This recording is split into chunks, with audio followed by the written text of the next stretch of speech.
अध्याय 13। क्षेत्र, क्षेत्रज्ञ, विभाग, योग, योग द्वारा क्षेत्र और क्षेत्र के ज्ञाता के विभेद को जानना। भगवद गीता में कुल 18 अध्याय हैं। इनका 3 खंडों में संपादन किया गया है। प्रथम खंड के 6 अध्यायों में कर्मयोग का वर्णन किया गया है। दूसरे खंड में भक्ति की महिमा और भक्ति को पोषित करने का वर्णन हुआ है। यह भगवान के ऐश्वर्यों की ओर भी ध्यान आकर्षित करता है। तीसरे खंड के 6 अध्यायों में तत्वज्ञान पर व्याख्या की गई है। यह तीसरे खंड के अध्यायों का प्रथम अध्याय है। यह 2 शब्दों क्षेत्र, शरीर और क्षेत्रज्ञ, शरीर का ज्ञाता से परिचित कराता है। हम शरीर को क्षेत्र के रूप में और शरीर में निवास करने वाली आत्मा को शरीर के ज्ञाता के रूप में स्वीकार कर सकते हैं, लेकिन यह एक सरलीकरण है, क्योंकि क्षेत्र का अर्थ वास्तव में अधिक व्यापक है।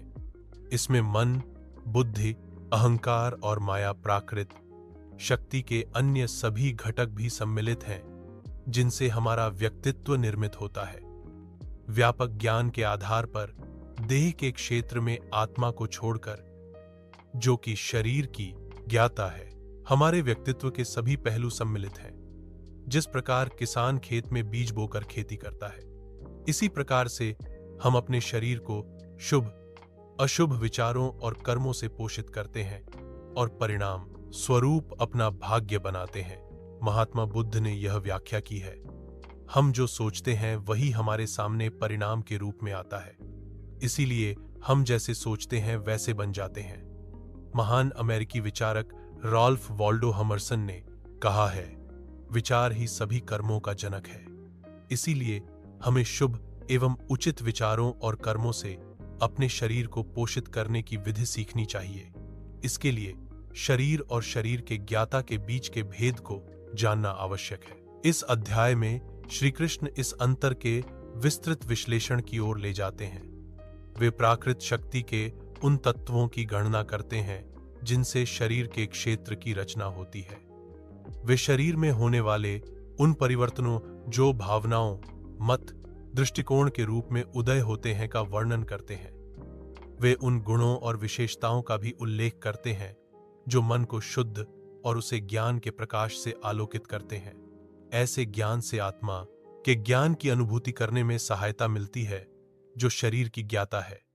तत्पश्चात इस अध्याय में भगवान, जो सभी प्राणियों के शरीर का ज्ञाता है, का अद्भुत वर्णन किया गया है। भगवान विरोधी गुणों के अधिष्ठाता हैं, अर्थात वे एक ही समय में विरोधाभासी गुणों को प्रकट करते हैं।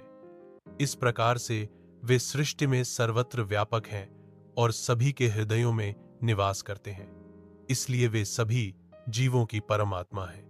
आत्मा, परमात्मा और भौतिक शक्ति का वर्णन करने के पश्चात श्री कृष्ण आगे यह व्याख्या करते हैं कि जीवों द्वारा किए जाने वाले कर्मों के लिए इनमें से कौन उत्तरदायी है और पूरे संसार में इनके कारण और परिणाम के लिए कौन अत्यधिक उत्तरदायी है।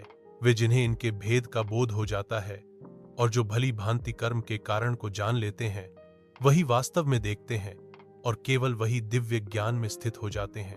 वे सभी जीवों में परमात्मा को देखते हैं और इसलिए वे मानसिक रूप से किसी को अपने से नीचा नहीं समझते।